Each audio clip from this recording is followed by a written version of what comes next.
Assalamu alaikum. Hope you all are fine. अच्छा त हे class matric unit 15 current electricity जो इन जो बिल्कुलु आसान ऐं क्विक रिवीजन आहे specially in the reference of the exams. त प्रीवियस वीडियो में असां डिस्कस कयो हुयो इलेक्ट्रोस्टैटिक्स वारो चैप्टर ऐं इहो मां हुन इंट्रोडक्शन में तव्हांखे ॿुधायो हुयो त करंट जेका इलेक्ट्रिसिटी आहे उहा फिज़िक्स जी ब्रांच आहे जंहिं ब्रांच में असां इहो पढ़ंदा आहियूं त study of charges either they are in the state of rest are in the state of motion. चाहे चार्जिस रेस्ट में हुजनि चाहे मोशन में हुजनि असां हुनजी स्टडी कंदा आहियूं इलेक्ट्रिसिटी में। पोइ फर्दर हुननि जो ॿ ब्रांचिस हुआ, हिकिड़ो इलेक्ट्रोस्टैटिक्स हुयो जंहिंमें असां चार्जिस जी स्टडी कयूं पिया पर जॾहिं उहे रेस्ट में हुआ चार्जिस। ऐं अॼु वरी हिकिड़ो चैप्टर ही जेको आहे उहो पूरो जो पूरो डील कंदो जॾहिं स्टडी ऑफ चार्ज जॾहिं चार्ज मोशन में हुजे when the charge is in the state of motion। त इन जा ॿ नाला आहिनि, या इनखे असां चवंदा आहियूं करंट इलेक्ट्रिसिटी या इनखे चवंदा आहियूं इलेक्ट्रोडायनामिक्स। अच्छा, इलेक्ट्रो मतिलबु चार्जिस, अगरि इलेक्ट्रो सां स्टैटिक्स लॻल आहे गॾु इलेक्ट्रोस्टैटिक्स आहे त स्टैटिक लफ़्ज़ जी माना आहे ख़ामोश, चुप, साकिन हालत में, रेस्ट वारी हालत में, माना चार्ज रेस्ट में हुजे। इलेक्ट्रो माना चार्जिस, डायनामिक्स जो मतिलबु हूंदो आहे मोशन, माना जॾहिं चार्ज मोशन में अचे। ऐं इन सां ई हमेशह हिकिड़ी ॻाल्हि यादि रखो त जॾहिं बि चार्ज रेस्ट में हूंदो त करंट कोन फ्लो कंदो, पर चार्ज जीअं ई मोशन में ईंदो त करंट फ्लो कंदो। इन जे करे हिन यूनिट जो नालो करंट इलेक्ट्रिसिटी बि रखियो वेंदो आहे। बहरहाल आहे सही। त इन जी साम्हूं डेफिनेशन लिखी पई आहे, द ब्रांच ऑफ फिज़िक्स जंहिंमें असां डील कंदा आहियूं study of charges when they are in motion. अच्छा, हिन चैप्टर जा जेके मेन असां वटि हिकिड़ा इंट्रोडक्टरी माना पॉइंट्स आहिनि, जेके वेरी बेसिक पॉइंट्स आहिनि, जेके ज़रूरी आहिनि हिन चैप्टर खे सुठे तरीक़े सां सम्झण लाइ, उहे स्टार्ट कयूं था। अच्छा, हिते फ्री इलेक्ट्रॉन्स जेके आहिनि उन्हनि जी डेफिनेशन हिते लिखियलु आहे फ्री इलेक्ट्रॉन्स जी। चए पियो त those valence electrons which are very loosely attached to the nucleus of an atom. असांखे ख़बर आहे त हर मैटर जेको आहे उहो एटम जो ठहियलु आहे एटम जो ठहियलु आहे ऐं एटम जे अंदरि हिकिड़ो न्यूक्लियस हूंदो आहे जंहिंमें प्रोटॉन ऐं न्यूट्रॉन मिलंदा आहिनि असांखे, ऐं हिकिड़ो वरी हुन में हिकिड़ा शेल्स हूंदा आहिनि जंहिंमें इलेक्ट्रॉन्स असांखे मिलंदा आहिनि। अच्छा, तव्हां पाण इन जो अंदाज़ो लॻाए सघो था त उहे इलेक्ट्रॉन जेके न्यूक्लियस जे क़रीब आहिनि, माना फर्स्ट शेल में आहिनि, उहे इलेक्ट्रॉन ऐं न्यूक्लियस पॉज़िटिव चार्ज आहे ऐं इलेक्ट्रॉन नेगेटिव चार्ज आहे, त अकॉर्डिंग टू कूलम्स लॉ उन जे विच में हिकिड़ो फोर्स ऑफ अट्रैक्शन हूंदो, इलेक्ट्रोस्टैटिक फोर्स ऑफ अट्रैक्शन हूंदो। त इन जो जेको डिस्टेंस आहे उहो घटि आहे हिते, त ज़ाहिर सी ॻाल्हि आहे फोर्स वधीक लॻंदो। ऐं जीअं असां शेल परे परे वारो शेल असां कंसीडर कंदासीं ऐं ॾिसूं था त लास्ट जेको शेल आहे इन में जेको इलेक्ट्रॉन असां वटि मौजूदु हूंदो उन जे विच में ऐं न्यूक्लियस जे विच में इहो फोर्स ऑफ अट्रैक्शन ॾाढो वीक थी वेंदो। त अहिड़े क़िस्म जे इलेक्ट्रॉन्स खे असां फ्री इलेक्ट्रॉन्स चवंदा आहियूं, जेके उन एटम जे न्यूक्लियस सां लूज़ली अटैच्ड हूंदा आहिनि। ऐं इन्हनि फ्री इलेक्ट्रॉन्स खे असां वैलेंस इलेक्ट्रॉन्स बि चवंदा आहियूं, छो त वैलेंस शेल में मौजूदु हूंदा आहिनि। बहरहाल हाणे अॻियां वरी इन जो टे मेन तव्हां वटि एस्पेक्ट्स आहिनि त कंडक्टर छा थींदो आहे, इंसुलेटर छा थींदो आहे ऐं सेमी कंडक्टर छा थींदो आहे। अच्छा, नॉर्मली असां चवंदा आहियूं हिकिड़ी आम डेफिनेशन इहा हूंदी आहे त कंडक्टर उहे मटीरियल्स हूंदा आहिनि, ज़ाहिर सी ॻाल्हि आहे पीरियाडिक टेबल मां ई असांखे मिली वेंदा इहे एलिमेंट्स जे फॉर्म में। पोइ कंडक्टर्स जेके आहिनि उहे अहिड़ा मेटालिक मटीरियल्स आहिनि, छो त हमेशह कंडक्टर मेटल ई हूंदो आहे। त उहे जेके कंडक्टर्स आहिनि उहे अहिड़ा मटीरियल्स आहिनि जिन मां इलेक्ट्रिकल जेके चार्जिस आहिनि उहे ईज़ीली फ्लो करे हलिया वञनि। इलेक्ट्रिकल चार्जिस जो फ्लो जो मतिलबु आहे मोशन ऑफ इलेक्ट्रिकल चार्ज, ऐं इन जो ॿियो मक़सदु आहे त इलेक्ट्रिकल करंट जो फ्लो थियणु। मतिलबु जंहिं मां इलेक्ट्रिकल करंट ईज़ीली पास थिए उहो कंडक्टर हूंदो आहे। इंसुलेटर जंहिं मां इलेक्ट्रिकल करंट जेको आहे उहो पास न थिए, ऐं सेमी कंडक्टर उहे जंहिं मां इलेक्ट्रिकल करंट या इलेक्ट्रिकल चार्जिस पार्शली पास थियनि ऐं पार्शली पास न थियनि। मतिलबु सेमी कंडक्टर जेके आहिनि उन्हनि जूं जेके प्रॉपर्टीज़ आहिनि उहे कंडक्टर ऐं इंसुलेटर जे विच में लाई कनि थियूं in terms of electrical conductivity या करंट कंडक्शन। अच्छा, ॿियो वरी हिकिड़ी ॿी डेफिनेशन इहा हूंदी आहे हिन जी, उहा ई आहे त कंडक्टर उहे हूंदा आहिनि जिन जे वैलेंस शेल में जेके इलेक्ट्रॉन आहिनि, वैलेंस शेल जे इलेक्ट्रॉन खे वैलेंस इलेक्ट्रॉन चइबो आहे, त वैलेंस इलेक्ट्रॉन 4 खां घटि हुजनि। माना असांजो कंपैरिज़न जो क्राइटेरिया आहे number of 4 electrons. Number of 4 electrons खां जेके अगरि घटि इलेक्ट्रॉन हुजनि उन जे आख़िरी शेल में वैलेंस शेल में वैलेंस इलेक्ट्रॉन 4 खां घटि, त उहो कंडक्टर हूंदो आहे। जीअं तव्हांजे साम्हूं आहे गोल्ड आहे त उन जे वैलेंस शेल में हिकिड़ो इलेक्ट्रॉन आहे त 4 खां घटि आहे इहो। आयरन आहे त उन जे वैलेंस शेल में 2 इलेक्ट्रॉन आहिनि, इहो बि 4 खां घटि आहे। सिल्वर आहे उन में 1 आहे, ऐं ज़िंक आहे उहे उन में 2 आहिनि। त इहे सभई कंडक्टर्स आहिनि असां वटि, ऐं सभई मेटल्स बि आहिनि असां वटि। इंसुलेटर वरी इहो हूंदो आहे, इंसुलेटर जेके जनरली हूंदा आहिनि उहे असां वटि नॉन मेटल्स हूंदा आहिनि। त इहा पॉइंट ज़हन में रखणु खपे असांखे त इहो इलेक्ट्रिकल करंट खे अलो कोन कंदो आहे। ऐं इन में इंसुलेटर में नंबर ऑफ वैलेंस इलेक्ट्रॉन जेके हूंदा आहिनि उहे 4 खां मथे हूंदा आहिनि। ऐं उन खां अलावा तव्हांजो जीअं नाइट्रोजन आहे उन जे 5 वैलेंस शेल में इलेक्ट्रॉन अथसि, इन जे करे 4 खां मथे आहे। नियोन 8 आहे, माना जेको नोबल गैस आहे, ऐं सल्फर 6 आहे। त इन जो मतिलबु आहे त इन में 4 खां मथे वैलेंस इलेक्ट्रॉन जंहिं में हुजनि उहे इंसुलेटर हूंदा आहिनि। ऐं सेमी कंडक्टर उहे हूंदा आहिनि जंहिं में एग्ज़ैक्टली वैलेंस इलेक्ट्रॉन 4 हुजनि। ऐं the very famous semiconductors are silicon and germanium. इहे जेके आहिनि उहे पीरियाडिक टेबल जे ग्रुप 4 जा एलिमेंट्स आहिनि। मतिलबु जेका इन्हनि जी तव्हांखे ख़बर आहे त असां वटि कोई बि एटम हूंदो आहे उन जो ऑक्टेट कंप्लीट करण लाइ उन जे वैलेंस शेल में 8 इलेक्ट्रॉन हूंदा आहिनि। ऐं उन सेमी कंडक्टर जो मतिलबु हूंदो आहे त exactly 1/2 of the maximum 8 electrons. त 4 हूंदा त ज़ाहिर सी ॻाल्हि आहे जेको मैक्सिमम 8 इलेक्ट्रॉन जो हाफ कयो त 4 बीहंदा। पोइ इहे 4 इलेक्ट्रॉन्स एग्ज़ैक्टली हुजनि त सेमी कंडक्टर, 4 खां घटि त कंडक्टर, 4 खां मथे त इंसुलेटर। अच्छा, उन खां बाद में इलेक्ट्रिकल करंट जेको हूंदो आहे उनखे असां आय सां ज़ाहिर कंदा आहियूं। ऐं मां इहो शुरू में ई तव्हांखे ॿुधायो हुयो त इलेक्ट्रिकल करंट जो मतिलबु इहो हूंदो आहे, ऐं प्रीवियस वीडियो में बि इलेक्ट्रोस्टैटिक्स में बि इहा करंट जे बारे में असांखे मालूम आहे त इहो इलेक्ट्रिकल करंट या त वोल्टेज जे करे पैदा थींदो आहे या त इहो पोटेंशियल डिफरेंस जे करे पैदा थींदो आहे। ॻाल्हि साॻी आहे, ऐं इलेक्ट्रिकल पोटेंशियल जे करे करंट कोन पैदा थींदो आहे। अच्छा, करंट हाणे रिसेंटली इहा ॻाल्हि असां डिस्कस कई आहे त इलेक्ट्रिकल करंट जेको आहे उहो बेसिकली चार्जिस जॾहिं कंहिं बि कंडक्टर में फ्लो कंदा आहिनि, मोशन में हूंदा आहिनि, त पोइ इलेक्ट्रिकल करंट असांखे मिलंदो आहे।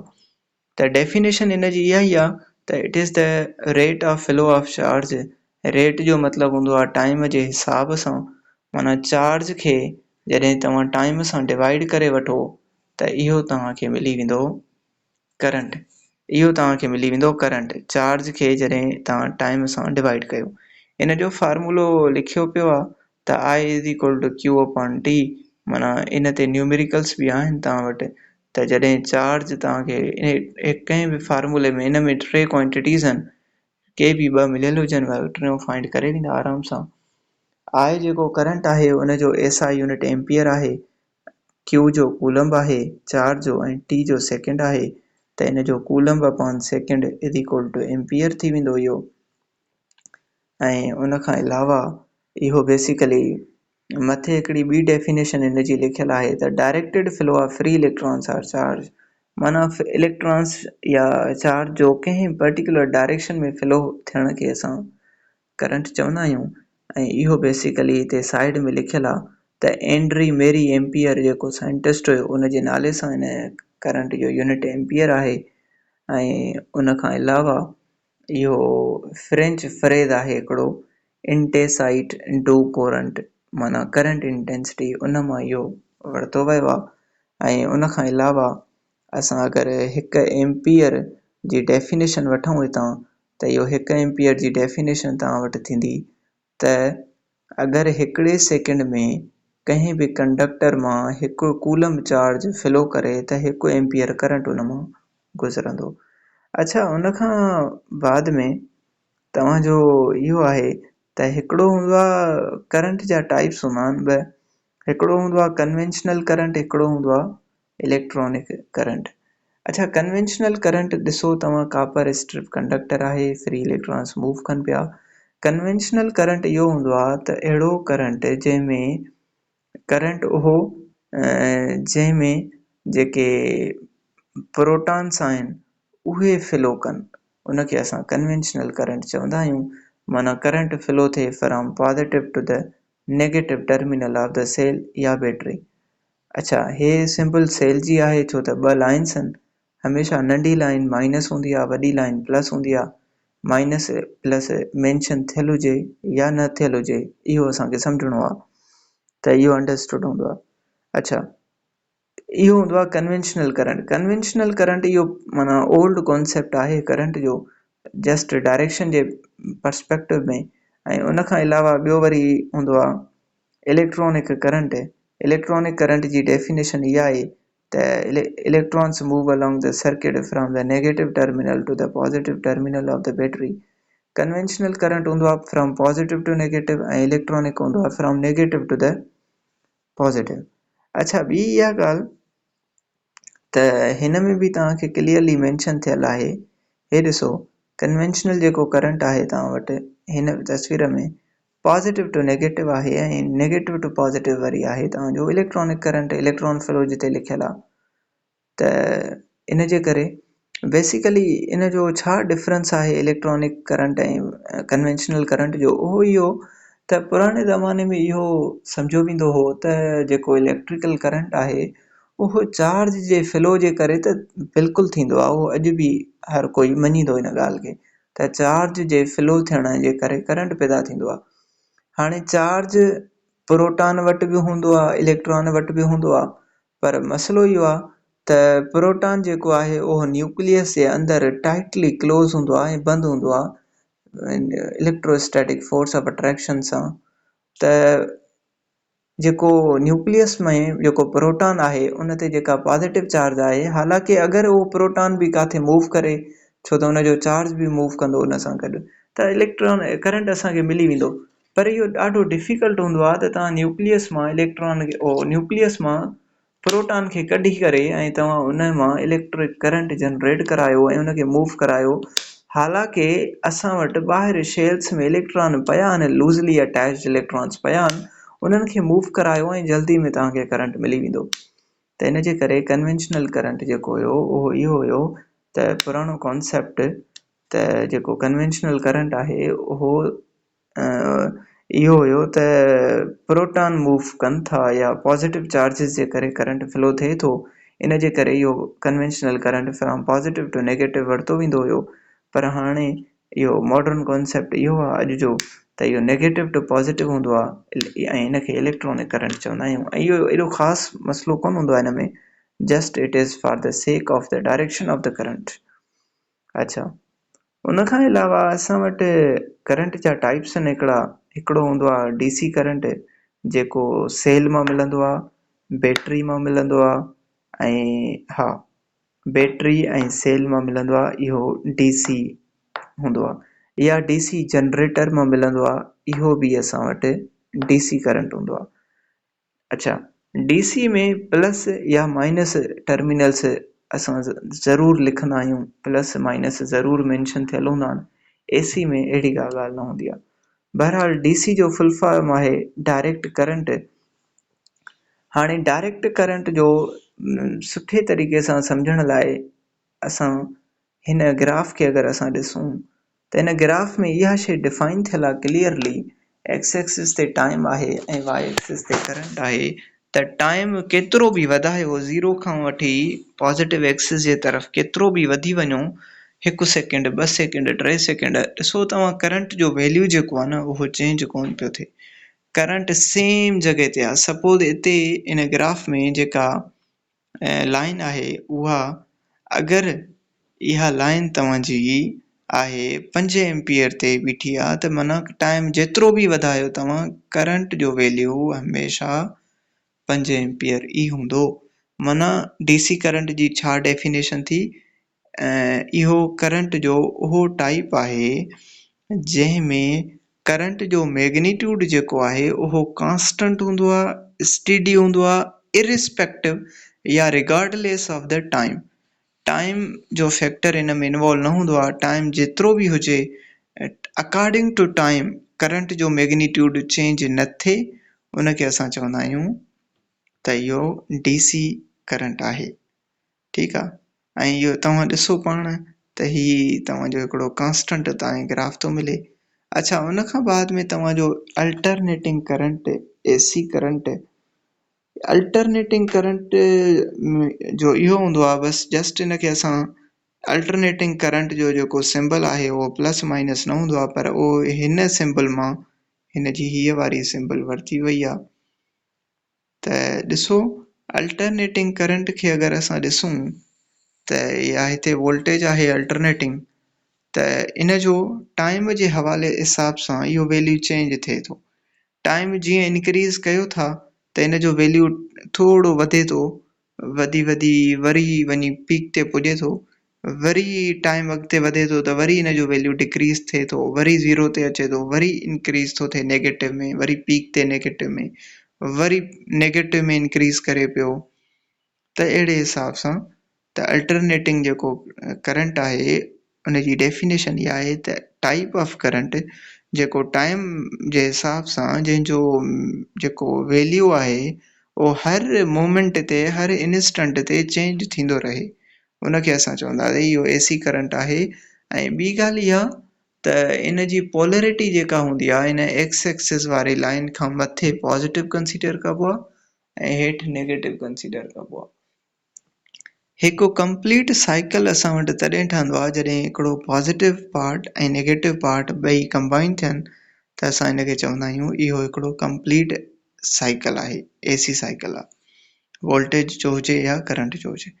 पोइ अल्टरनेटिव लफ़्ज़ जो मतिलबु इहो हूंदो आहे त वारे वारे सां, माना अगरि हिकिड़ो हाफ साइकिल पॉज़िटिव ईंदो त उन खां पोइ नेगेटिव फॉलो कंदो उनखे, वरी नेगेटिव खां पोइ पॉज़िटिव, त इहो हूंदो आहे तव्हांजो अल्टरनेटिंग करंट।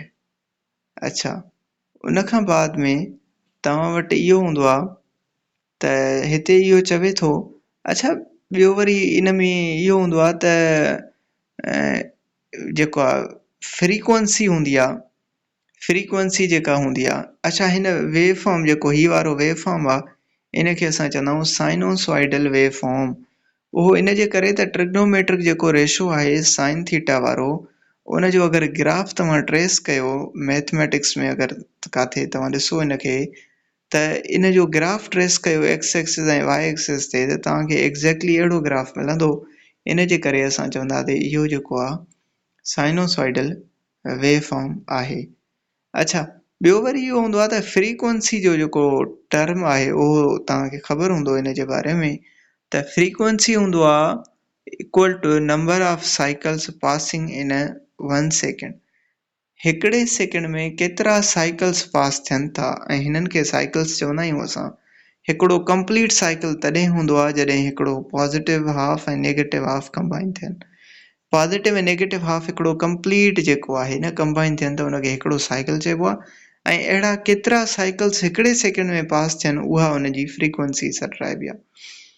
त असांजे पाकिस्तान में ऐं इंडिया में जेका AC जी फ्रीक्वेंसी आहे उहा आहे 50 हर्ट्ज़ ऐं जेका USA वग़ैरह में या मुख़्तलिफ़ कंट्रीज़ में यूरोपियन कंट्रीज़ में इहा फ्रीक्वेंसी 60 हर्ट्ज़ ते रखी वेंदी आहे, पर असां वटि इहा 50 हर्ट्ज़ ते फ्रीक्वेंसी रखी वेंदी आहे।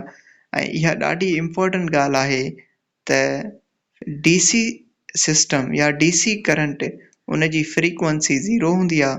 उहो इन जे करे त अगरि तव्हां फार्मूले में रखो frequency is equal to number of cycles upon second, तव्हां अपॉन में 1 सेकेंड भले ॾियो, पर मथे न्यूमरेटर में अगरि तव्हां ॾिसो त there is no any number of cycles in DC में कंहिं बि क़िस्म जा साइकिल्स न आहिनि।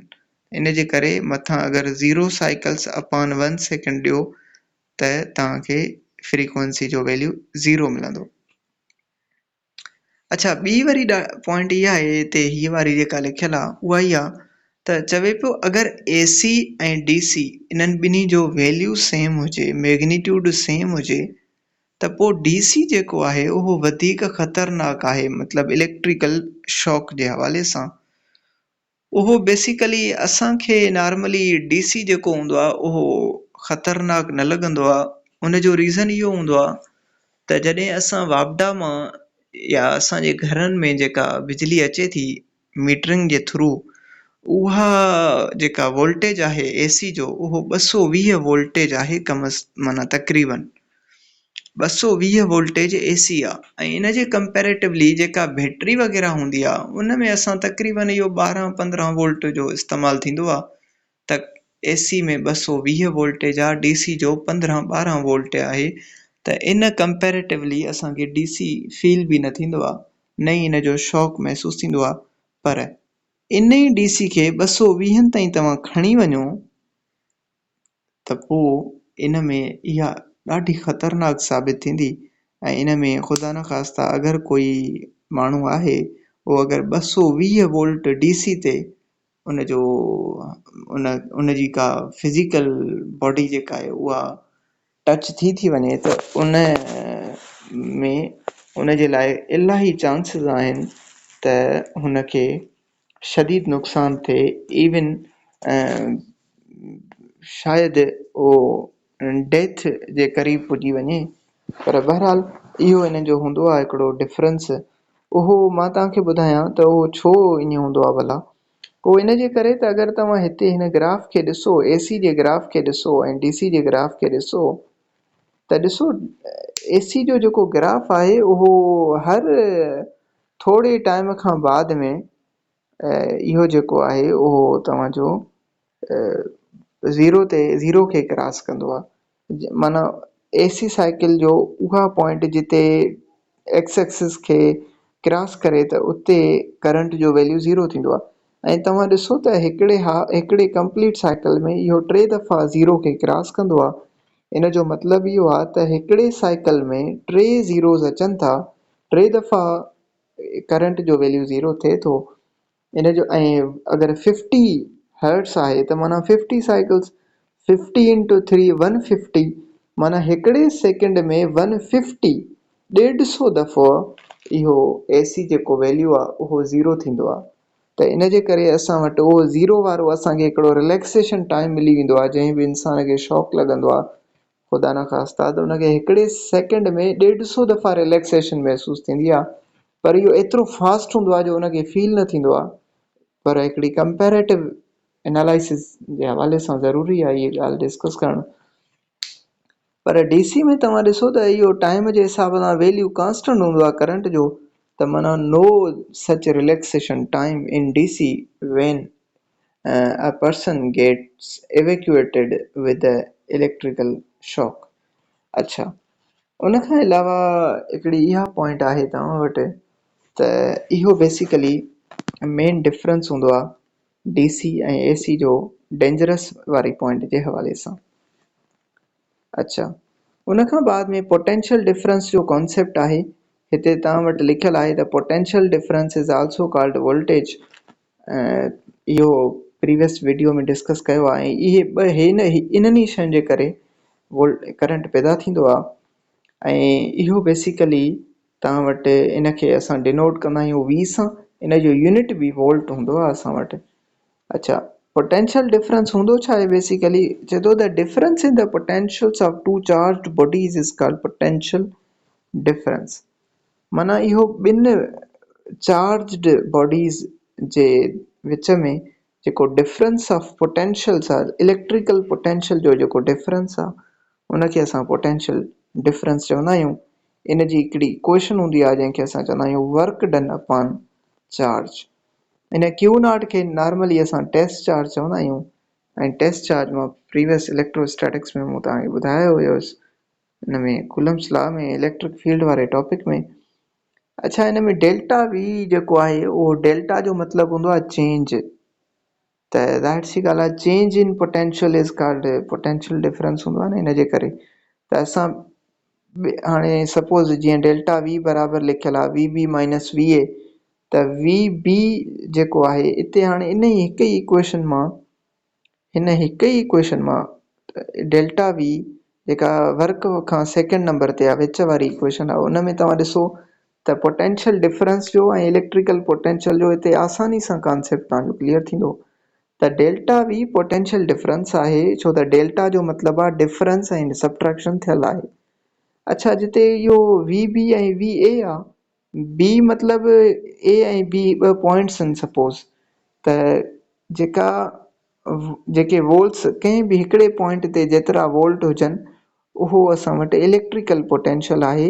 ऐं कंहिं ॿिए पॉइंट ए ते असां वटि जेतिरा वोल्ट हुजनि उहो इलेक्ट्रिकल पोटेंशियल आहे। असां वटि जेको करंट हूंदो आहे उहो न वी बी जे करे फ्लो थींदो, न वी ए जे करे फ्लो थींदो, बल्कि इन्हनि इलेक्ट्रिकल पोटेंशियल्स जे डिफरेंस जे करे, डेल्टा वी जे करे करंट फ्लो थींदो। त डेल्टा हाणे सपोज़ तव्हां सम्झो त बी पॉइंट ते जेको इलेक्ट्रिकल जा वोल्ट आहिनि उहे 5 वोल्ट आहिनि ऐं ए पॉइंट ते 2 वोल्ट आहिनि, त 5 माइनस 2 त 3 वोल्ट थींदा न। त इहो डेल्टा वी जो वैल्यू 3 वोल्ट आहे ऐं इन्हनि 3 वोल्टनि जे करे ई इलेक्ट्रिकल करंट पैदा थींदो। त हाणे हिन डेल्टा वी जी जॻह ते इहे शयूं रखियल आहिनि। बहरहाल इहो हिन जो हिकिड़ो कॉन्सेप्ट हुयो। बाक़ी हिन जो यूनिट जेको आहे उहो हिन फार्मूले मां, त वर्क जो जोल ऐं चार्ज जो कूलम्ब आहे, त जोल पर कूलम्ब इनखे वोल्ट जे बराबरि वठंदा आहियूं। ऐं हिकु वोल्ट जी डेफिनेशन अगरि ॾिसूं असां, त हिकु वोल्ट खे असां चवंदा आहियूं त इहो जॾहिं हिकु कूलम्ब चार्ज ते हिकु जोल वर्क थिए त असां चवंदासीं पोटेंशियल डिफरेंस 1 वोल्ट आहे।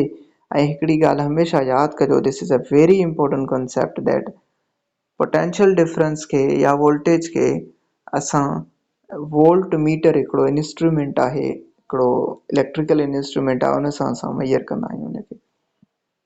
ठीकु आहे, उन जा 2 टर्मिनल्स हूंदा आहिनि, उनखे डायरेक्ट असां सॉकेट में जेको बि बोर्ड हूंदो आहे इलेक्ट्रिकल जो, उनजे सॉकेट में उन जो 2 पॉइंट्स हणंदा आहियूं। पर उहो कंहिं तरीक़े सां हणिबो आहे, ईअं न हणिबो आहे, न त उन में शॉक लॻी सघे थो, पोइ उहो असांखे ॿुधाईंदो आहे। अच्छा, उन खां बाद में असां वटि इलेक्ट्रोमोटिव फोर्स जो कॉन्सेप्ट आहे। इलेक्ट्रोमोटिव फोर्स बेसिकली तव्हांजो जेको आहे उहो फोर्स कोन्हे। इहो जीअं फोर्स जो हिकिड़ो कमु हूंदो आहे न, पुश ऐं पुल वारो, त कंहिं शइ खे धिकणु ऐं कंहिं शइ खे सोरणु, इहो हिते कमु हिन जो ज़रूरु आहे, पर फोर्स बाय नेचर इहो फोर्स कोन्हे। छो त हिन जो यूनिट इनखे इलेक्ट्रोमोटिव फोर्स खे असां शॉर्ट फॉर्म में एब्रीवेशन में EMF चवंदा आहियूं। हिन जो SI यूनिट बि वोल्ट आहे सेम। ऐं इहो आहे त केतिरो वर्क या वर्क ऐं एनर्जी त आपस में इंटर रिलेटेड आहिनि, असां हिक ॿिए सां रिप्लेस करे सघूं था उन्हनि खे। कंहिं चार्ज खे केतिरी एनर्जी सप्लाई थिए थी उनखे असां EMF चवंदा आहियूं। उन खां बाद में तव्हांजो ओहम्स लॉ आहे। ओहम्स लॉ बेसिकली अगरि हिन ट्रायंगल जे हिसाब सां ॾिसूं त इहो वोल्टेज, करंट ऐं रेजिस्टेंस जेको आहे उन जे विच में इलेक्ट्रिकल क्वांटिटीज़ आहिनि। असां वटि मशहूरु इलेक्ट्रिकल क्वांटिटीज़ आहिनि 3। ठीकु। ऐं उन्हनि टिनि मशहूरु इलेक्ट्रिकल क्वांटिटीज़ जे विच में असांखे रिलेशनशिप ॾींदो आहे ओहम्स लॉ। वोल्टेज, करंट ऐं रेज़िस्टेंस इहो जेको हूंदो आहे इन्हनि जे विच में, इहो इनखे चइबो आहे ओहम्स लॉ जो ट्राइंगल। अगरि तव्हां सपोज़ कयो V खे जे मथां ईअं हथु रखो त तव्हांजो फार्मूलो ठही ईंदो V equal to IR। I ऐं R मल्टीप्लाई था थियनि, त इहो मां तव्हांखे फार्मूले जे हिसाब सां बहरहाल सम्झाए थो छॾियां। त इहो हूंदो आहे ओहम्स लॉ। ऐं इन में तव्हांजो इहो हूंदो आहे त इन जो रिलेशन इहो हूंदो आहे त current is directly proportional to the voltage. Current is directly proportional to voltage जो मतिलबु इहो हूंदो आहे त करंट असांजो वोल्टेज जे हिसाब सां पैदा थींदो आहे। वोल्टेज करंट जे हिसाब सां पैदा कोन थींदो आहे, करंट वोल्टेज जे हिसाब सां पैदा थींदो आहे। हिन रिलेशन जो इहो मक़सदु आहे। अगरि इन रिलेशन में तव्हां इहो रखो न त voltage is directly proportional to current, त इहो स्टेटमेंट ग़लति थी वेंदी। साइन ऑफ प्रोपोर्शनलिटी खां पहिरियां I रखंदा, पोइ V रखंदा। उहो इन जे करे त हिते डिपेंडेंट क्वांटिटी करंट आहे ऐं इंडिपेंडेंट क्वांटिटी वोल्टेज आहे। वोल्टेज हूंदो त करंट पैदा थींदो, नो वोल्टेज नो करंट। माना पहिरियां वोल्टेज जी कहाणी आहे, वोल्टेज जी कहाणी खां पोइ करंट जी कहाणी स्टार्ट आहे। माना वोल्टेज अगरि कंहिं बि इलेक्ट्रिकल सर्किट में मौजूदु हूंदो पोइ ई करंट पैदा थींदो। इन जे करे असां चऊं था current is directly proportional to voltage जो मतिलबु आहे त करंट पैदा थींदो आहे वोल्टेज जे हिसाब सां। डायरेक्टली जो मतिलबु आहे वोल्टेज अगरि वधाईंदा त करंट बि वधंदो, वोल्टेज घटाईंदा करंट बि घटंदो। त इन जे करे इन जो ग्राफ अगरि असां ॾिसूं त इन जो ग्राफ बि असांखे संभाव स्ट्रेट लाइन मिलंदो। त जीअं ई वोल्टेज तव्हां वधायो था करंट वधंदो, ऐं इन जा अगरि पॉइंट्स तव्हां मिलायो त ज़ाहिर सी ॻाल्हि आहे स्ट्रेट लाइन तव्हांखे मिलंदो। त Ohm's law always provides linear graph या स्ट्रेट लाइन। ऐं ज़ाहिर सी ॻाल्हि आहे हाणे इन में असां अगरि साइन ऑफ प्रोपोर्शनलिटी जेका आहे उहा हटाईंदासीं त इन में को न को कांस्टेंट इंट्रोड्यूस कराईंदा आहियूं इक्वलिटी साइन ॾियण लाइ। ते कांस्टेंट आहे 1/r। त इन रिलेशन खे असां चवंदा आहियूं V इक्वल टू IR। इहो ॾाढो फेमस हिकिड़ो रिलेशन आहे V is equal to IR। इन में टे क्वांटिटीज़ आहिनि, के बि ॿ मिलियल हूंदियूं, हिकिड़ी फाइंड करणी पवंदी तव्हांखे। ऐं जिन बि ॿिनि क्वांटिटीज़ जे विच में अगरि तव्हां कंपेरिज़न कयो था त टी मस्ट तव्हांखे कांस्टेंट रखणी पवंदी। इन जे करे हिते R is equal to 10 ohm हिते कांस्टेंट आहे, उनजो वैल्यू चेंज कोन कयो वियो आहे हिते। अच्छा, हाणे डायरेक्टली प्रोपोर्शनल जो मतिलबु इहो आहे त वोल्टेज खे डबल कयो करंट डबल, वोल्टेज खे हाफ कयो करंट हाफ। त बहरहाल इहा ॻाल्हि आहे तव्हांजी। ऐं उन खां बाद में हे ट्राइंगल ॾिसो अगरि तव्हां त वोल्टेज अगरि कढो त IR ॾिसो हिते मल्टीप्लाई था थियनि पाण में, विच में नो इन ऑपरेशन या साइन।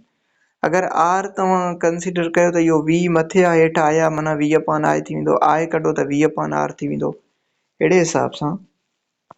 अच्छा, उन खां बाद में तव्हांखे करंट ऐं वोल्टेज जे विच में ग्राफ कहिड़ो ठाहिणो आहे, उन जे लाइ ज़रूरी इहो आहे त तव्हां एक्स एक्सिस ते या हॉरिजेंटल लाइन ते जेको आहे उहो इंडिपेंडेंट क्वांटिटी खे रखो। ऐं इंडिपेंडेंट क्वांटिटी असां वटि वोल्टेज आहे ऐं डिपेंडेंट करंट आहे। त हमेशह वोल्टेज एक्स एक्सिस ते बीहंदो ऐं करंट वाई एक्सिस ते बीहंदो। इहो हिन जो ग्राफ एक्यूरेट ठहंदो। अगरि तव्हां करंट खे एक्स एक्सिस ऐं वोल्टेज खे वाई एक्सिस ते रखो था जीअं ग्राफ बी में आहे त इहो ग़लति थी वेंदो तव्हां। अच्छा, ॿियो वरी इहो हूंदो आहे त ओहम्स लॉ जेको आहे उहो कुझु कंडक्टर्स हूंदा आहिनि उन्हनि जे लाइ उन्हनि ते वैलिड हूंदो आहे। कुझु कंडक्टर्स ओहम्स लॉ खे फॉलो कंदा आहिनि, कुझु न कंदा आहिनि। जेके कंडक्टर्स ओहम्स लॉ खे फॉलो कंदा आहिनि, ओहम्स लॉ खे फॉलो करण जो मक़सदु आहे त जंहिंमें वोल्टेज ऐं करंट जो लीनियर रिलेशनशिप हुजे। अगरि इन ॻाल्हि खे फॉलो कंदा आहिनि त उन्हनि खे असां चवंदा आहियूं इहे ओहमिक कंडक्टर्स आहिनि। अगरि जेके फॉलो कोन कंदा आहिनि त उन्हनि खे असां चवंदा आहियूं इहे नॉन ओहमिक कंडक्टर्स आहिनि। अच्छा, नॉन ओहमिक कंडक्टर्स में तव्हांजो वैक्यूम ट्यूब अची वियो, ट्रांजिस्टर्स ऐं इलेक्ट्रोलाइट्स अची विया। बेसिकली इहो इन जी डिटेल तव्हांखे ज़रूरी न आहे हिते सम्झो, पर इहो बसि सम्झी वठो त ॾिसो जंक्शन डायोड हिते ॾिसो टे ग्राफ ठहियल आहिनि तव्हांजा। इहे टई ग्राफ तव्हांजा वोल्टेज ऐं करंट जे विच में त बिल्कुलु आहिनि, पर इन जो स्ट्रेट ग्राफ कोन थो ठहे। स्ट्रेट ग्राफ न ठहण जो मतिलबु आहे ओहम्स लॉ फॉलो नथो थिए। ओहम्स लॉ फॉलो नथो थिए इन जो मतिलबु आहे करंट ऐं वोल्टेज जो लीनियर रिलेशनशिप फॉलो नथो थिए। त त इन्हनि सभिनी कंडक्टर्स खे असां चवंदा आहियूं non ohmic conductors, vacuum tube transistor ऐं इलेक्ट्रोलाइट्स में। उन खां बाद में कॉन्सेप्ट आहे रेज़िस्टेंस जो, हिन जो SI यूनिट ओहम हूंदो आहे ऐं इहो बेसिकली इलेक्ट्रिकल जेको करंट हूंदो आहे उनखे अपोज़ कंदो आहे, उनखे फ्लो थियणु न ॾींदो आहे, इलेक्ट्रिकल करंट खे या फ्लो ऑफ चार्जिस खे रोकींदो आहे इहो। ठीकु आहे। अच्छा, उन खां अलावा इहो हूंदो आहे तव्हांजो त रेज़िस्टेंस इन ई V equal to IR, Ohm's law मां रेज़िस्टेंस जो फार्मूलो वठो त V अपॉन I थी वेंदो, ऐं अगरि हिकु ओहम रेज़िस्टेंस जी डेफिनेशन वठो उहो इहो थींदो त जॾहिं कंहिं बि कंडक्टर मां हिकु वोल्टेज पोटेंशियल डिफरेंस हुजे, उनजे करे 1 एम्पियर करंट फ्लो करे, त असां चवंदासीं इन जो रेज़िस्टेंस 1 ओहम आहे तव्हांजो। रेज़िस्टेंस प्रॉपर्टी आहे ऐं इहा फिज़िकल क्वांटिटी आहे, इन जे करे इन जो यूनिट आहे। बाक़ी डिवाइस उनजो जेको कंपोनेंट आहे उनखे असां हीअं डिनोट कंदा आहियूं, इहा सिंबल हूंदो आहे इलेक्ट्रिकल सर्किट में। ऐं इन ओहम जेको वर्ड ओहम आहे उनखे असां हिन सिंबल सां डिनोट कंदा आहियूं, इहो ग्रीक लेटर आहे ओमेगा। अच्छा, उन खां बाद में इहो रेज़िस्टर वरी अहिड़ो कंपोनेंट आहे जेको रेज़िस्टेंस ऑफर कंदो आहे कंहिं बि इलेक्ट्रिकल सर्किट खे, इलेक्ट्रिकल करंट खे ऑफर करे जेका शइ उहो रेज़िस्टर आहे। ऐं रेज़िस्टेंस ख़ुदि इलेक्ट्रिकल प्रॉपर्टी आहे, फिज़िकल क्वांटिटी आहे, इन जो यूनिट हूंदो आहे, इहो मेजर थींदो आहे ऐं मेजरिंग मीटर इन जो ओहम मीटर इनखे चइबो आहे। अच्छा, उन खां अलावा असां वटि कुझु फैक्टर्स आहिनि जंहिं ते रेज़िस्टेंस डिपेंड कंदो आहे, लेंथ ते डिपेंड कंदो आहे, एरिया ते डिपेंड कंदो आहे, इन ॿिनि फैक्टर्स ते डिपेंड कंदो आहे। जेतिरी लेंथ वधीक ओतिरो ई रेज़िस्टेंस वधीक, जेतिरी लेंथ घटि ओतिरी रेज़िस्टेंस घटि, माना लेंथ सां डायरेक्टली प्रोपोर्शनल आहे ऐं एरिया सां इनवर्सली आहे। एरिया जो मतिलबु आहे अगरि सनी तार रखो त उन में तव्हांजो करंट जो फ्लो जेको आहे उहो एॾो मज़े सां कोन थींदो, ऐं एरिया अगरि वधायो त पोइ इज़ीली करंट फ्लो थींदो। माना एरिया जे वधाइण सां करंट जो इज़ीली फ्लो थियणु माना रेज़िस्टेंस जो घटि थियणु, एरिया जो वधणु ऐं रेज़िस्टेंस जो घटि थियणु, इहो इनडायरेक्टली प्रोपोर्शनल आहे। हा, इन्हनि ॿिन्ही खे गॾायो ऐं प्रोपोर्शनलिटी हटायो त हिन कांस्टेंट इनखे रो चइबो आहे, ग्रीक लेटर आहे, इनखे चइबो आहे रेज़िस्टिविटी या स्पेसिफिक रेज़िस्टेंस। इन जो यूनिट जेको आहे तव्हांजो फार्मूले मां निकिरी वेंदो, ओहम इंटू मीटर। बाक़ी तव्हांजो कंडक्टेंस जेको आहे उहो इहो हूंदो आहे त इहो रेज़िस्टेंस जो ऑपोज़िट कॉन्सेप्ट हूंदो आहे, इनखे डिनोट जी सां कबो आहे, कंडक्टेंस खे जी सां डिनोट कबो आहे, ऐं इहो रेसिप्रोकल हूंदो आहे रेज़िस्टेंस जो, जीअं फ्रीक्वेंसी ऐं टाइम पीरियड हिक ॿिए जा रेसिप्रोकल आहिनि। इन जो यूनिट 1 अपॉन ओहम बि थी सघे थो, इनखे नॉर्मली असां चवंदा आहियूं साइमन। अच्छा, इहो 1 अपॉन ओहम खे साइमन चइबो आहे, या वो इनखे मोहो बि चइबो आहे। Moho is a unit of conductance, या Simon is a unit of conductance. It is the opposition to the opposite concept of the resistance. Resistance actually opposes the flow of current, whereas the conductance actually allows the flow of current. उन खां अलावा असां वटि basically छा हूंदो आहे त resistance जो जेको यूज़ हूंदो आहे उहो असां वटि कीअं हूंदो आहे। रेज़िस्टेंस जो यूज़ जेको आहे उहो ॾाढो हिकिड़ो बहितरीनु हूंदो आहे। त तव्हां अगरि ॾिसो हिकिड़ो इन जो यूज़ आम इहो हूंदो आहे त टीवी जो जेको रिमोट हूंदो आहे उन में तव्हां ॾिसो अगरि जेको वॉल्यूम खे हिकिड़ो तव्हां बटन दॿाईंदा आहियो त वॉल्यूम वधंदो आहे ऐं हिकिड़े खे वॉल्यूम घटिबो आहे। अच्छा, वॉल्यूम वधण जो मतिलबु आहे त उन लाउड वारो जेको उन जो सर्किट आहे लाउड स्पीकर जो, उन में करंट ज़्यादा थो वञे, वॉल्यूम वधण जो इहो मक़सदु हूंदो आहे।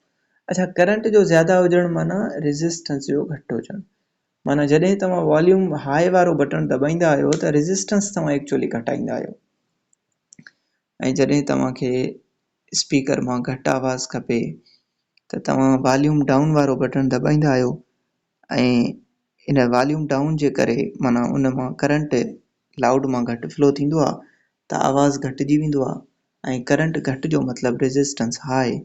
रेज़िस्टेंस खे तव्हां वेरी कंदा आहियो, माना चेंज कंदा आहियो, त इहो रेज़िस्टर जो इस्तेमालु हूंदो आहे प्रैक्टिकली, त किथे किथे असां इस्तेमालु करे सघूं था।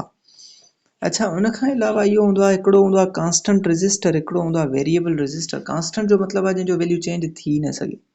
वेरिएबल माना जंहिंजो वैल्यू तव्हां एडजस्ट करे सघो। उन खां अलावा तव्हां वटि रजिस्टर्स जा मुख़्तलिफ़ कॉम्बिनेशन्स हूंदा आहिनि हिते, ऐं रजिस्टर्स जा जेके कॉम्बिनेशन्स आहिनि तव्हां वटि, उहे तव्हां वटि ॿिनि क़िस्म जा आहिनि। हिकिड़ी सीरीज़ कॉम्बिनेशन हूंदी आहे, ॿी पैरेलल कॉम्बिनेशन हूंदी आहे। सीरीज़ कॉम्बिनेशन जे लाइ हीउ डायग्राम ॾिसो। नॉर्मली इन्हनि खे असां जेके रजिस्टर्स हूंदा आहिनि, इहे प्रैक्टिकली असांखे अहिड़ा मिलंदा आहिनि लेबोरेटरीज़ में। उन जे लाइ इहो हूंदो आहे त इन्हनि खे कलर कोडेड रजिस्टर चइबो आहे। इहे जेके तव्हांजे तस्वीर में साम्हूं नज़र अचनि था, बहरहाल कलर कोडेड ते पोइ बाद में ईंदासीं। त R1 R2 R3 इहे हिकिड़े सेल सां कनेक्टेड आहिनि। यादि रखो, इहो सेल सां कनेक्टेड आहे, प्लस माइनस इहो सेल आहे, छो त ॿ टर्मिनल्स अथसि। 4 हुजन्स मतिलबु ॿिनि खां वधीक टर्मिनल्स हुजन्स त इहो बैटरी थी वेंदो। Combination of cell is called battery हूंदो आहे दरअसल।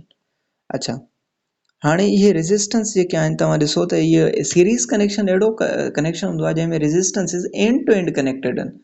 हिकिड़ी सां ॿिए जी एंड, ॿिए जे एंड सां टे जी एंड, माना हिकिड़ी सिंगल पाथ। ऐं इन जे करे असां चवंदा आहियूं सीरीज़ कनेक्शन अहिड़ो हूंदो आहे जंहिंमें करंट खे फ्लो थियण लाइ हिकिड़ो ई पाथ हूंदो आहे, सिंगल पाथ हूंदो आहे। इन जे करे सीरीज़ में इहो यादि रखो, सीरीज़ में जेको आहे उहो करंट सेम हूंदो आहे ऐं वोल्टेज डिफरेंट हूंदो आहे। ठीकु आहे। ऐं उन जे हिसाब सां अगरि असां टोटल वोल्टेज सीरीज़ में ॾिसूं त टोटल वोल्टेज बराबरि हूंदो आहे टोटल पी डी या total voltage is equal to V1 plus V2 plus V3। अगरि इन मां असां ओम्स लॉ जे मुताबिक़ ॾिसो, V जो फार्मूलो अगरि तव्हां कढो त V इक्वल टू IR आहे। अगरि V1 V2 V3 वठंदासीं त सभिनी में करंट साॻियो हूंदो, आहे। बाक़ी according two V1 V2 V3 R1 R2 R3 change थींदा। इन्हनि जा वैल्यू सभई इहे चारई इहे इन इक्वेशन में पुट कयो टोटल पी डी वारे में, त तव्हांखे हितां आहे कॉमन वठी आहे ॿिन्ही साइड सां कटिजी करे इक्वलेंट जेको टोटल रेज़िस्टेंस मिलंदो, उहो सिंपल रेज़िस्टेंस जो सम मिलंदो बस। त सीरीज़ कॉम्बिनेशन में असल में नेट रेज़िस्टेंस, टोटल रेज़िस्टेंस या इक्वलेंट रेज़िस्टेंस जेको आहे उहो इंक्रीज़ करे वठंदो आहे। ऐं हमेशह केतिरो इंक्रीज़ कंदो आहे, जेके सभ खां वॾो वैल्यू हूंदो रेज़िस्टेंस जो, उन खां बि वधी वेंदो आहे। इहो हमेशह यादि रखिजो, इहो तमामु इम्पॉर्टेंट फार्मूलो हूंदो आहे। इन ते न्यूमेरिकल्स बि आहिनि। ॿियो वरी हूंदो आहे त पैरेलल कॉम्बिनेशन में वरी इहो हूंदो आहे त रेज़िस्टर्स जेके आहिनि उन्हनि वटि केतिरा ई पाथ्स हूंदा आहिनि करंट खे फ्लो करण लाइ। इन जे करे करंट डिवाइड थी वेंदो आहे, करंट जो वैल्यू चेंज थींदो आहे I1 I2 I3 जे हिसाब सां। बाक़ी वोल्टेज इन में सेम हूंदो आहे। अच्छा, केतिरा करंट जा पाथ हूंदा, ओतिरा हूंदा जेतिरा रेज़िस्टर्स ब्रांचेस कनेक्टेड आहिनि। अच्छा, हुन में असां इक्वेशन जी डेरिवेशन कई हुई, जेका क्वांटिटी डिफरेंट हुई, माना वोल्टेज सीरीज़ में हिते करंट डिफरेंट आहे, त total current is equal to I1 I2 I3। त इन जो ओम्स लॉ मुताबिक़ अगरि V इक्वल टू IR मां I जो वैल्यू वठूं V/R, I1 I2 I3 जो वठूं त V सभिनी में सेम, बाक़ी R1 R2 R3 depending upon. अच्छा, इन मां V तव्हां कॉमन वठो इन इक्वेशन मां, त V कैंसिल, बाक़ी 1/R is equal two 1/RE total 1/R1, ये माना रेसिप्रोकल सम। नेट रेज़िस्टेंस इन में हमेशह डिक्रीज़ करे वठंदो आहे। तव्हां इन में ॾिसो ऐं हमेशह हिकिड़ी ॻाल्हि यादि रखी वठिजो त इन जो जवाबु जेको आहे तव्हांखे 1/RE में नाहे कढणो। टोटल तव्हांखे जवाबु मिलण खां पोइ उनखे हिकिड़ो दफ़ो फाइनल रेसिप्रोकल करे असांखे सिर्फ़ु RE जो जवाबु खपंदो हुयो। सपोज़ R1 2 ओम रखो, R1 2 हिकिड़ो 2 ओम रखो, हिकिड़ो 3, हिकिड़ो 5 ओम रखो न, तव्हांजो जवाबु 2 खां बि घटि मिलंदो, माना नंढे खां नंढो वैल्यू आहे न, उन खां बि घटि मिलंदो। एडवांटेजिस आहिनि पैरेलल कनेक्शन जा, उहे इहे आहिनि त असांजे घरनि में जेका बि बिजली वग़ैरह, बल्ब वग़ैरह, फैन वग़ैरह, मोटर वग़ैरह, जेका बि अप्लायंसिस कनेक्टेड आहिनि, उहे तव्हांजा पैरेलल कनेक्शन में कनेक्टेड आहिनि। उहो इन जे करे त तव्हांखे हिकिड़ी कांस्टेंट वोल्टेज सां इन्हनि खे कनेक्ट कंदा आहियो, छो त वापडा मां असांखे 220 वोल्टेज मिलंदो आहे, त 220 ई तव्हां बल्ब खे बि मिली वेंदो आहे, फैन खे मिलंदो आहे, AC खे मिलंदो आहे, ऐं तव्हांजो मोटर खे मिलंदो आहे। ऐं इन जे करे असां चवंदा आहियूं त अहिड़े क़िस्म जो कनेक्शन जंहिंमें वोल्टेज जो सेम हुजणु ज़रूरी आहे, उनखे असां चवंदा आहियूं इहो पैरेलल आहे। इन जे करे घरनि में पैरेलल कनेक्शन इस्तेमालु थींदो आहे। उहो इन जे करे त तव्हां पंहिंजी मर्ज़ीअ सां कहिड़ा बि असां बल्ब हलायूं, फैन बंदि कयूं, फैन हलायूं, ऐं मोटर बंदि कयूं असांजी मर्ज़ी हूंदी आहे इन जे करे उनजो वर्किंग इंडिपेंडेंट थी वेंदी आहे इन जे करे इहो पैरेलल में ई हूंदो आहे इहो वोल्टेज सभिनी जो सेम हूंदो आहे करंट हर कंहिंजो according to the value depend कंदो आहे जीअं मोटर आहे हेवी लोड आहे त करंट वधीक खणंदो अगरि बल्ब आहे लाइट लोड आहे हल्को लोड आहे त हुनजो करंट तव्हांजो घटि हूंदो डिसएडवांटेजिस इन जा इहे आहिनि त चए थो इहो जेको पैरेलल हूंदो आहे उहो करंट इलाही खणंदो आहे मोटर जो अलॻि करंट पखे जो अलॻि करंट टोटल करंट एड कयो त इलाही थी वेंदो इन जे करे करंट इलाही खणंदो इहो सर्किट पैरेलल वारो त इन जे करे इट इज़ लेस सेफ इहो थोरो ख़तरनाक हूंदो आहे हल्को फुल्को If hundreds of appliances or lamps needed to be turned on or off at the same time, this method is difficult to apply. हा इहा ॻाल्हि आहे त सीरीज़ कनेक्शन में तव्हां सभिनी 100 बल्ब कनेक्ट कयो ऐं हुनजो हिकिड़ो ई बटण रखो त जस्ट वन क्लिक सां तव्हांजो या सभई बल्ब ऑन थी वेंदा या वन क्लिक सां सभई ऑफ थी वेंदा पर पैरेलल में तव्हांखे वन बाय वन मैन्युअली वञी उनखे करिणो पवंदो अच्छा उन खां बाद में हिकिड़ो स्पेशल केस आहे तव्हांजो त जॾहिं ॿ रेज़िस्टेंसिस पाण में पैरेलल कनेक्ट हुजनि त उन्हनि जो डायरेक्ट रेज़िस्टेंस कीअं मालूम थींदो उन्हनि जो डायरेक्ट रेज़िस्टेंस इहो मालूम थींदो त तव्हां उन्हनि जो प्रोडक्ट मथे रखो ऐं सम हेठि रखो अगरि ॿ हुजनि सिर्फ़ु त फार्मूलो कीअं निकिरंदो तव्हांजो simple 1/RT is equal total R1 R2 जेको रेसिप्रोकल इन प्लस हूंदो आहे फ्रैक्शंस आहिनि LCM कढो LCM कढण खां बाद में तव्हांखे इहो प्रोडक्ट अपॉन सां मिली वेंदो उन खां बाद में कलर कोडिंग रेज़िस्टेंस हूंदा आहिनि कलर कोडिंग रेज़िस्टर हिकिड़ा क़िस्म हूंदा आहिनि रेज़िस्टेंस जा कमु हिन जो बि इहो ई हूंदो आहे करंट खे रोकणु पर कलर कोडिंग छो ॾींदा आहियूं असां उहो इन जे करे त इन जी जेका साइज़ हूंदी आहे उहा तमामु स्मॉल हूंदी आहे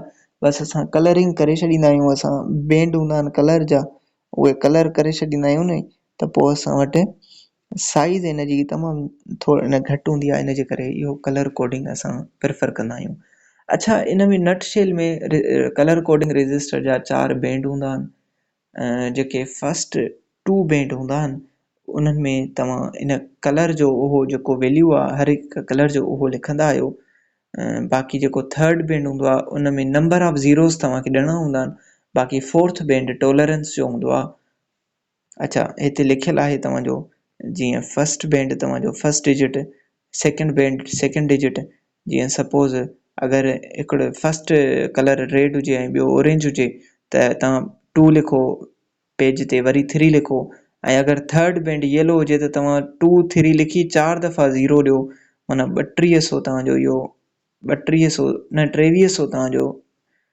न बल्कि 23 ऐं 4 ज़ीरोस तव्हांजा ईंदा हिन में बाक़ी लास्ट जेको बैंड आहे उहो आख़िरी बैंड हिननि ॿिनि बैंड्स मां कोई न कोई बैंड हूंदो आहे या त हूंदो आहे गोल्ड या त हूंदो आहे सिल्वर गोल्ड जी टॉलरेंस प्लस माइनस 5% या सिल्वर जी प्लस माइनस 10%। ॿी हिकिड़ी नोट इहा हूंदी आहे त अगरि फोर्थ बैंड हुजे ई न त पोइ असां प्लस माइनस 20% टॉलरेंस रखंदा आहियूं अच्छा टॉलरेंस जो मतिलबु इहो हूंदो आहे त असल में जीअं न असां चवंदा आहियूं त कमो पेश इन जी जेका रेज़िस्टेंस आहे उहा हेतिरी आहे त उन हिसाब सां माना 5% अगरि उहो बैंड गोल्ड जो हुजे त हिन जो मतिलबु आहे सपोज़ 2300 ओम हुन कंहिंजो रेज़िस्टेंस असां कढी आयासीं त उन में असां लिखंदा आहियूं त 2300 मां 5% वधी बि सघे थो घटि बि थी सघे थो एतिरो अलोएबल लिमिट आहे हिकिड़ी जस्ट लाइक दैट अच्छा हिकिड़ो हे एग्ज़ाम्पल तव्हां वटि थियलु आहे त फस्ट बैंड रेड आहे त हुनजो 2 रखो रेड जो वैल्यू ऐं सेकंड बैंड वायलेट आहे त 7 रखो हे 27 थी विया ऐं थर्ड बैंड ऑरेंज आहे त 3 ज़ीरोज़ ईंदा 27,000 ऐं फोर्थ बैंड सिल्वर आहे त 10% हुनजी टॉलरेंस आहे त 27,000 मां 10% 27,000 जो वधी बि सघे थो घटि बि थी सघे थो अहिड़े हिसाब सां अच्छा बाक़ी एनर्जी जो तव्हां वटि कॉन्सेप्ट आहे उहो इहो एनर्जी जो कॉन्सेप्ट हूंदो आहे तव्हां वटि त एनर्जी बेसिकली हूंदो आहे कंहिं बि कमु करण जी सलाहियत खे एनर्जी चवंदा आहियूं ability to do work is called energy जो यूनिट साॻियो ई जेको वर्क जो हूंदो आहे work done electrical circuit upon time P is equal to work upon time ऐं इन जो अगरि असां यूनिट ॾिसूं त वर्क जो जोल अपॉन टाइम जो सेकेंड हिते कैपिटल टी न बल्कि स्मॉल टी ईंदो कैपिटल टी टाइम पीरियड जो हूंदो आहे त जोल अपॉन सेकेंड इहो वाट जे बराबरि थींदो आहे ठीकु आहे ऐं असां चवंदासीं पावर इलेक्ट्रिकल सर्किट में 1 वाट आहे तॾहिं जॾहिं 1 सेकेंड में 1 जोल वर्क थिए अच्छा उन खां बाद में तव्हां वटि पावर डिसिपेशन हूंदो आहे पावर डिसिपेशन जो मतिलबु आहे त पावर जो ख़ारिज थियणु हीट जे फॉर्म में। तव्हांखे ख़बर आहे हीट बि is a source of energy या फॉर्म ऑफ एनर्जी, हिन जो SI यूनिट बि जूल हूंदो आहे। त इन जे करे असां अगरि इलेक्ट्रिकल एनर्जी जेका आहे असां पर यूनिट टाइम में उनखे डिसिपेट कयूं त उनखे असां चवंदा आहियूं इहो पावर डिसिपेशन आहे। त वर्क अपॉन टाइम ऐं वर्क बराबरि हूंदो आहे तव्हांजो, अगरि तव्हांखे ख़बर हुजे त वर्क तव्हांजो बराबरि हूंदो आहे इहो V इंटू क्यू, इहो कॉन्सेप्ट तव्हांखे मिलंदो वोल्टेज मां, जेको प्रीवियसली हाणे पढ़ी आहियूं त voltage equal to work done per unit charge. इन इक्वेशन मां तव्हांखे वर्क जो वैल्यू मिली वेंदो रीअरेंज करण सां V क्यू अपॉन टी, ऐं क्यू अपॉन टी तव्हांजो करंट जे बराबरि आहे जे त क्यू अपॉन टी जी जॻह ते आई रखो त P is equal to V आहे। त इहो पावर जो ॾाढो इंपॉर्टेंट फॉर्मूलो आहे त V इक्वल टू आहे power is the product of voltage इन करंट। ओम्स लॉ यूज़ कंदे अगरि तव्हां इन जो वैल्यू वठो V जो, ओम्स लॉ जे मुताबिक़ V जो वैल्यू वठी करे ऐं हिन P is equal to VI में पुट कयो त I स्क्वायर R मिली वेंदो, ऐं अगरि ओम्स लॉ मां I जो वैल्यू खणी करे पुट कयो त तव्हांखे V स्क्वायर अपॉन R मिली वेंदो। टे फार्मूला आहिनि पावर जा, P is equal to VI, I square R ऐं V square upon R। Depend करे थो त कहिड़ी उहो फार्मूलो किथे यूज़ करिणो आहे तव्हांखे according to the given situation and given values। ऐं इलेक्ट्रिकल एनर्जी छा हूंदी आहे, ॾिसो हिन ई शइ मां अगरि तव्हां ॾिसो त P is equal to work upon time, work energy हूंदी आहे, इन इतां ई तव्हां इन जो रिलेशन कढो त एनर्जी बराबरि पावर इंटू टाइम थी वेंदो। त हे ॾिसो electrical energy is equal to electrical power into time. Electrical power जो फार्मूलो V आहे ऐं T फॉर द टाइम, ऐं इलेक्ट्रिकल पावर जो ॿियो फार्मूलो I स्क्वायर R ऐं ॿियो टियों वरी V स्क्वायर अपॉन R। इन सां रुॻो टाइम मल्टीप्लाई कयो त तव्हांखे मिली वेंदो P इंटू टी। अच्छा, उनखां बाद में तव्हांजो जूल्स लॉ आहे, जूल्स लॉ ऑफ हीट इनखे चइबो आहे त कंहिं बि कंडक्टर मां अगरि करंट गुज़रे थो ऐं उन करंट कंडक्टर जी ख़ुदि जी पंहिंजी का रेजिस्टेंस हूंदी R ऐं कंहिं पर्टिकुलर टाइम लाइ गुज़रे थी त उहो कंडक्टर गरम थी वेंदो ऐं उन मां हीट प्रोड्यूस थींदी, ऐं उन जो रिलेशन इहो आहे त heat produced in that conductor is directly proportional to the square of the current resistance of the conductor and the time for which the current flows। इहो हूंदो आहे जोल्स लॉ तव्हांजो। अच्छा, जोल्स लॉ ऑफ हीट चइबो आहे हिनखे, ऐं हीट जो यूनिट बि इहो ई हूंदो आहे। उनखां बाद में तव्हां वटि बेसिकली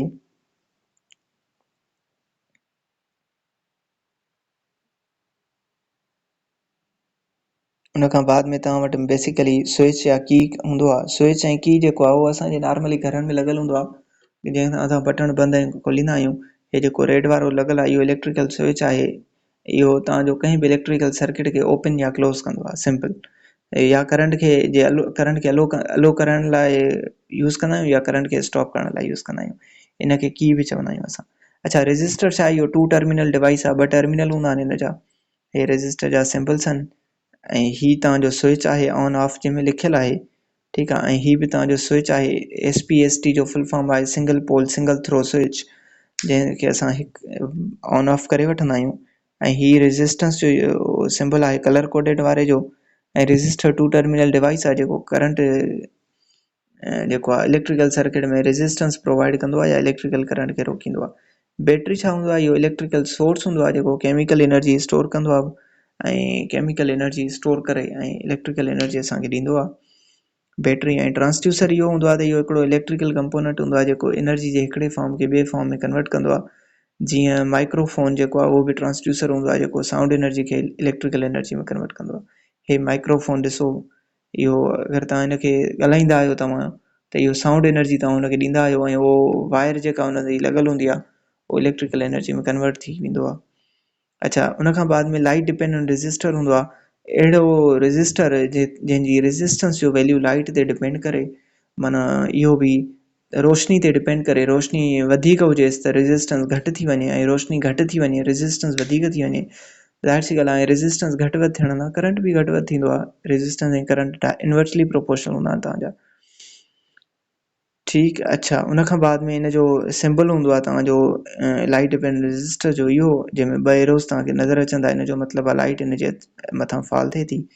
हे सिंबल बैटरी जो आहे, जंहिंमें 2 टर्मिनल्स खां वधीक आहिनि, हिकिड़ो प्लस जो हाई बिगर टर्मिनल, स्मॉलर टर्मिनल माइनस जो। ही तव्हांजे साम्हूं बैटरी पई आहे, ही AGS जी बैटरी ॿी पई आहे तव्हांजे साम्हूं, ही तव्हांजो LDR पियो आहे, ऐं हीउ तव्हांजो ट्रांसड्यूसर पियो आहे नॉन इलेक्ट्रिकल एनर्जी खे इलेक्ट्रिकल एनर्जी में कन्वर्ट करे वठंदो आहे। ऐं थर्मिस्टर जेको हूंदो आहे उहो थर्मली सेंसिटिव रेजिस्टेंस हूंदो आहे, माना उनजी रेजिस्टेंस हीट ते थर्म माना हीट, जंहिंजी रेजिस्टेंस जेका आहे उहा हीट ते चेंज थिए उनखे असां थर्मिस्टर चवंदा आहियूं। इनजी हीअ सिम्बल्स हूंदियूं आहिनि इन जूं थर्मिस्टर्स जूं, ऐं इहो बेसिकली मेजर कंदो आहे टेम्परेचर खे बि, छो त हीट ते कमु कंदो आहे। रिले जेको हूंदो आहे उहो बेसिकली छा कंदो आहे, सर्किट खे इलेक्ट्रॉनिकली ऑटोमेटिकली या इलेक्ट्रोमैकेनिकली माना मैन्युअली उहो स्विच खे ऑन या ऑफ करण जे लाइ कमु ईंदो आहे।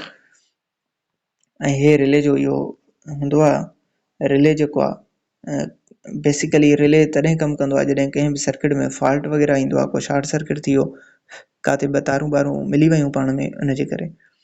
अच्छा, मूविंग कॉइल गैल्वेनोमीटर जेको आहे उहो हिकिड़ो मूविंग कॉइल जो मतिलबु आहे हिन में कॉइल मूव कंदो, ऐं इहो बेसिकली तव्हांजो अहिड़ो इंस्ट्रूमेंट आहे जेको करंट जे स्मॉल अमाउंट खे मेजर कंदो आहे या डिटेक्ट करे वठंदो आहे। इहो ल्यूजी गैल्वेनो हिनखे इन्वेंट कयो हुयो गैल्वेनोमीटर खे। इहो प्लस माइनस हिन जा ॿ इहे सिम्बल्स आहिनि। इनजी बेसिकली इनखे जीअं ई तव्हां करंट मेजर करण लाइ इस्तेमालु कंदा आहियो त इनजी जेका हीअ पिंक कलर जी जेका नीडल आहे उहा डिफ्लेक्ट थींदी आहे, मथे हुन जूं पॉइंट वग़ैरह लॻल हूंदो आहे, त अकॉर्डिंग टू दैट असांखे हुन मेन स्केल ते हुनजो करंट मिलंदो आहे। ॿियो वरी हूंदो आहे हिकिड़ो वोल्टमीटर जेको वोल्टेजिस खे या पोटेंशियल डिफरेंस खे मापींदो आहे। ऐं हमेशह यादि रखिजो त वोल्टमीटर जेको बि हूंदो आहे उहो कंहिं बि इक्विपमेंट जो सां पैरेलल में कनेक्ट हूंदो आहे, जंहिं इक्विपमेंट जो वोल्टेज मेजर कयो था। पैरेलल में इनजे करे लॻल हूंदो आहे त हाणे असां पढ़ी आहियूं त पैरेलल कनेक्शन में वोल्टेज जो वैल्यू जेको हूंदो आहे उहो सेम हूंदो आहे। ऐं एमीटर जेको आहे करंट खे मापींदो आहे, ऐं करंट खे इनजे करे मापींदो आहे जो करंट खे इनजे करे मापींदो आहे छो त इहो माना सीरीज़ में कनेक्ट थियल हूंदो आहे, छो त सीरीज़ में करंट जो वैल्यू सेम हूंदो आहे, त इनखे असां चवंदा आहियूं एमीटर। इन जो सिंबल ए आहे। ऐं उनखां अलावा रेजिस्टेंस, ऐं ॿियो वरी इहो हूंदो आहे तव्हांजो त हिकिड़ो रेजिस्टेंस हूंदो आहे जंहिंजो वैल्यू तमामु घटि हूंदो आहे, उनखे असां शंट रेजिस्टेंस चवंदा आहियूं। ऐं गैल्वेनोमीटर मां एमीटर असां ठाहे सघूं था अगरि गैल्वेनोमीटर सां तव्हां शंट रेजिस्टर पैरेलल में कनेक्ट कयो त। इहो MCQ जी हिकिड़ी इंपॉर्टेंट पॉइंट आहे त शंट रेजिस्टेंस माना very small resistance which is connected in parallel with the galvanometer in order to obtain to make an ammeter, to design, to construct an ammeter. ऐं हे ॾिसो हिन जो तव्हांजो आहे गैल्वेनोमीटर एस माना शंट रेजिस्टेंस, हे total current हुन मां flow थिए थो, हिन पॉइंट ते तव्हांजो करंट डिवाइड थींदो। IG माना गैल्वेनोमीटर में करंट, गैल्वेनोमीटर जो करंट, ऐं बक़ाया हेॾां फ्लो थींदो, हेॾां केतिरो फ्लो थींदो टोटल मां बसि IG माइनस कयो त पोइ बाक़ी शंट मां फ्लो थींदो। हे जेको तव्हांजे साम्हूं ही वारो लिखियो हे साम्हूं आहे तव्हांजो, इहो तव्हांजो वोल्टमीटर आहे, ऐं हिनखे डिजिटल वोल्टमीटर चइबो आहे। इहो DC मेजर कंदो, AC खे मेजर कंदो, ऐं हिनखे चइबो आहे एनालॉग वोल्टमीटर। इहो बि असांजो मेजर कंदो आहे।